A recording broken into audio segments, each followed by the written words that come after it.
in grado di scrivere, perché...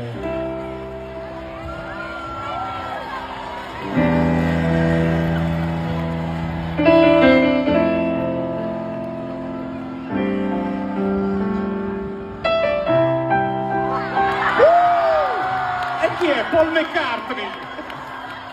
Se mi chiedi chi è la ragazza per me, Angela, io dico te.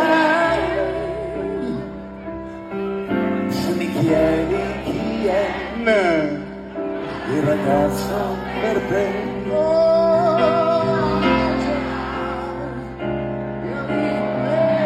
ma la cantano loro molto meglio di me.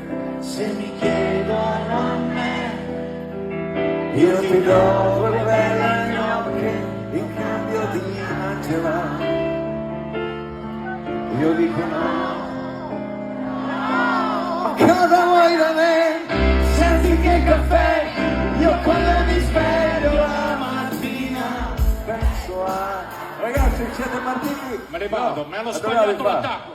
Giuliano, non puoi rovinare una bella canzone. Loro suonano. Rifacciamolo. Che si pronuncia? È da un mese che la proviamo. Io non ho cantato. È un mese, allora, ok.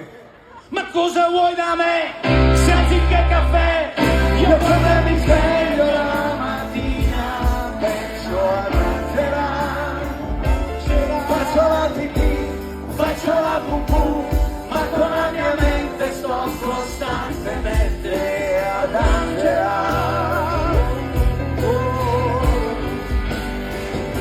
Ma cosa vuoi da me?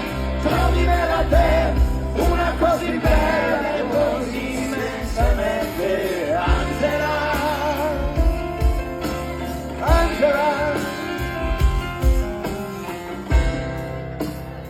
ciao a tutti, Barretta, è stato veramente emozionante. Vi aspetto l'anno prossimo a Molfetta.